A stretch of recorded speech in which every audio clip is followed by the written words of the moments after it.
I'm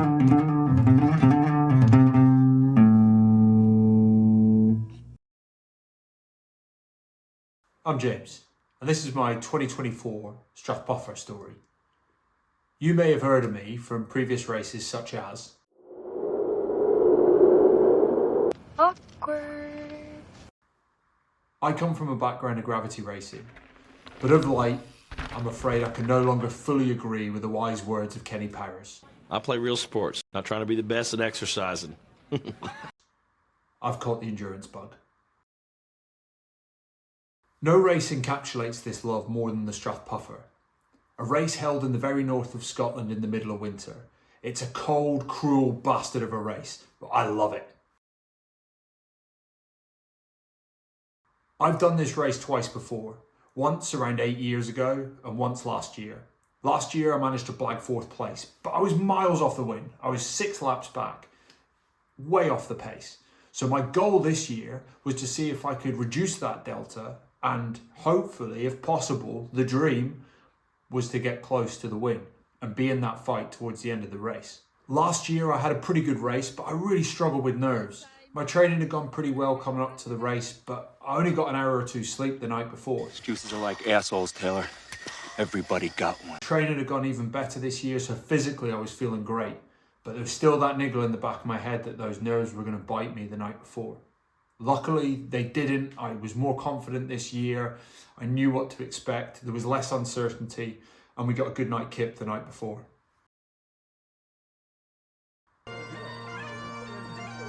We get piped to the start as a group of riders, and this always pulls at my heartstrings. I love this race. Then before you know it, you're off. You're running towards your bike, trying to get your bike first and trying to get off the start line. But this year I wanted to really steady that effort at the start of the race. I know I went too hard last year, and that really cost me at the latter stages of the race.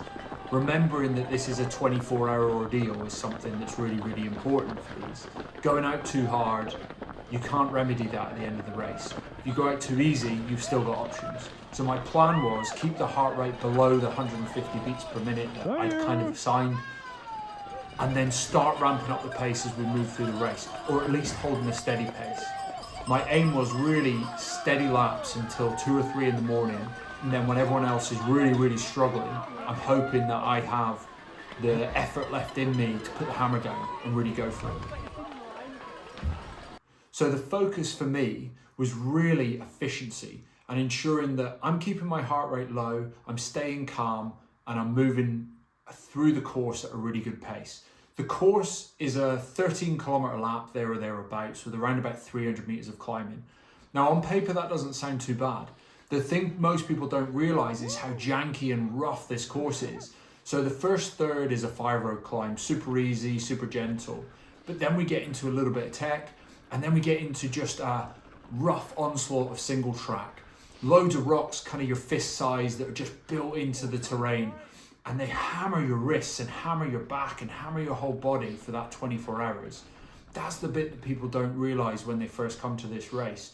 And it's really critical that you stay smooth and efficient and you aren't hammering yourself on those sections early on in the race. So that was my plan. Keep it efficient, keep it fairly easy, but keep making progress. Don't be stopping for anything you don't need to, just keep moving. I'm sitting in around about 5th position. The front guys are way off the road. They've gone out hard. That's their strategy. That's all good. I'm not stressed about that at all. Over the first few laps, I'm battling for position 4th and 5th. We're kind of moving back and forward. Myself, Josh Reed, Matthew Jones are all kind of moving back and forth in those positions, and we're really tight as far as time's concerned. So I just keep plugging away, not really taking any breaks. My only stops are to just grab a new cereal bar, chocolate bar and water bottle that my wife Becky's handing me. And then I'm back out on the course, eating those on the climbs, just steadily keeping that heart rate where I want it to be. Now, as we move through the race, I'm feeling pretty good. I've got a bit of a headache at the start, which sometimes happens. I took a couple of paracetamol and that kind of went away. I'm feeling pretty good. And then on lap 5, my mudguard falls off. So lap 5, this happened. Not a puffer unless stuff goes wrong. Do we zip tie it back on? Or do we ditch it? We'll see. Having that pace is good. Headache's starting to go, a bit of paracetamol. Absolute nightmare. Now, mudguard's not something you'd usually use on a modern mountain bike, certainly not a rear mudguard, but it's something that I think is really critical for the Strathpuffer. Keeping yourself dry and more comfortable that little bit longer through this race really helps with your speed and efficiency and your mental state. So losing the mudguard was a bit of a quandary at this time. I had the question, do I replace it? Do I fix it? Or do I just bin it? We're only 5 laps into the race, so it's pretty early. And I had about 8 kilometers left of the lap to really decide what I was going to do. So I shoved that mudguard down the back of my jersey and we headed back towards the pits. By the time we got to the pits, I decided that I was going to fix the mudguard. So I texted ahead to Becky to get me some zip ties. She grabbed them out for me. I put 12 of those suckers on that mudguard and it was on solid. So I was hoping it would fix it for the rest of the race. Off we went back out. We'd only lost 5 or 6 minutes. Wasn't a big deal. Keep on with the plan. Don't change anything. Now the focus was on the 3rd place rider, Ian Payton. Now he was a wee bit up the road. He put in some incredibly fast first laps, going really, really hard. I think he's an XC racer, so that's probably more his, he's probably used to going that pace on this sort of terrain. Like, really great ride from him at the start. So the plan was to just keep those steady laps and see if I could reel him in, see if he started to tire at all. Now, as we went into the night, I started hitting my first low.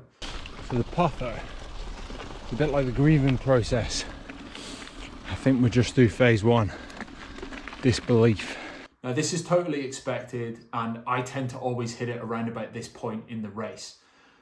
The race at this point feels unachievable. The distance, the time just feels impossible. It feels like I've ridden for 7 or 8 hours plus, it's getting dark. I've still got 15 to 17 hours to go. This feels too tough. I can't do this. Those negative thoughts start taking over your mind. But I know from previous experience that the only thing you need to do is acknowledge those thoughts and just keep moving forward. Just keep moving. Even if you're doing a lap where you're not climbing as hard as you were the lap before, you allow yourself to rest a little bit more on the descents or on the flats, doesn't matter. Keep eating, keep drinking, and keep moving. So I presume you can't see me, maybe you can, but just over 8 hours in, I think this is completing, maybe it's completing lap number 9. We're 110k in. Oh, so a couple more laps to get to 10. Maybe it's completing lap 8. We're doing alright. Just gone through a bit of a tough patch. Looks like we might be coming out the other side of it. 1/3 of the way there. Yeah, it's feeling tough at the moment. Let's keep pushing. Now, as we start moving through the night, Becky's given me updates on the kind of laps I need to do and how far ahead 3rd place is, giving me confidence that I can achieve that, but we're still a fair way back. She decided that she was going to get a bit of kip from around about midnight or 2 a.m. and try and get around 4 hours sleep. She was driving the camper back the next day, so we knew she needed some rest. But after 2 hours, she was back out. She's obviously loving the puffer as much as me. So Ian's lap pace was starting to drop off. He was starting to do laps like a little bit over the hour mark, so an hour 10, an hour 20. Becky informed me that if I kept up those hour paces per lap, I'd be able to reel him in fairly quickly and fairly comfortably before the end of the race. Now, that's easier said than done. I was feeling pretty rough at this point in time. You know, back and wrists were starting to go. So Becky had given me this goal and it felt totally unachievable. Just keep hammering out these hour-long laps. But for some reason, and this is going to sound super hippie, my mind and body kind of decoupled. So this decoupling of the body and mind just meant that for some reason I could keep hammering out laps like a metronome. And all I was doing in my mind was ensuring that I wasn't pushing my body to the point of injury where I'd be throwing away the race. So I was just keeping it on that threshold. And for 3 laps there, I managed to do lap times within 8 seconds of one another. I mean, that's insane. I couldn't do that if I tried. So we managed to push on and reel in Ian. And that was at lap 21 where I overtook him. And that was a real critical point in the race. So it was really important at that stage of the race that I continued to do those lap times. If I slowed at all after passing Ian, then it would give him some positive energy and he might then be able to put in some harder laps. It could bring his mind back into that positive mental space where he thinks he could have me.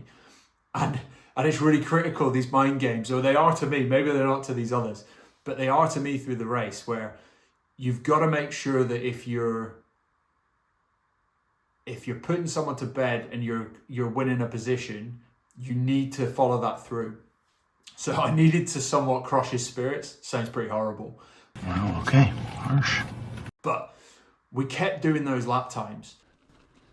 Now, this leads me to another point that a number of people have mentioned to me when watching the helmet cam footage, which is, it relates to energy and efficiency again, but being quite polite and not angry with people you're passing, not shouting at people. I've seen people do this in the past where they get so irate and they get so frustrated caught behind a slower rider.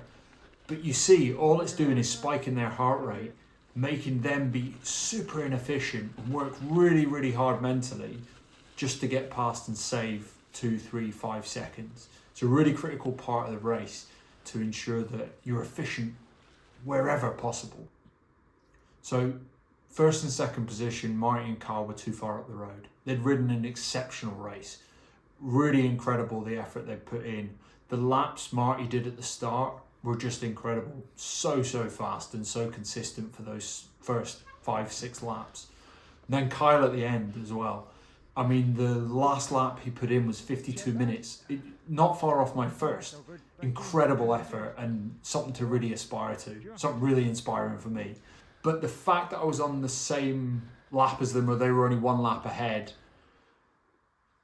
that gave me real confidence at the end of the race. So finishing in 3rd place and not being too far off those top 2 guys gave me a huge amount of confidence compared to last year. My training's worked, my preparation up to the races worked, the things we changed on the day worked really well, my strategy worked pretty well. It shows me that, we only need to go back to the drawing board and tweak a few more things. And there's potential that I could really be in that fight at the end of the race next year or other races we have this year. So a huge confidence boost for me and just an amazing experience. A race I love, doing it with my wife, her supporting me the whole way through the night, it being a real team effort. It was incredible. And what an experience. And money can't buy experience. I love this race. I can't wait till next year. I'm on the puff.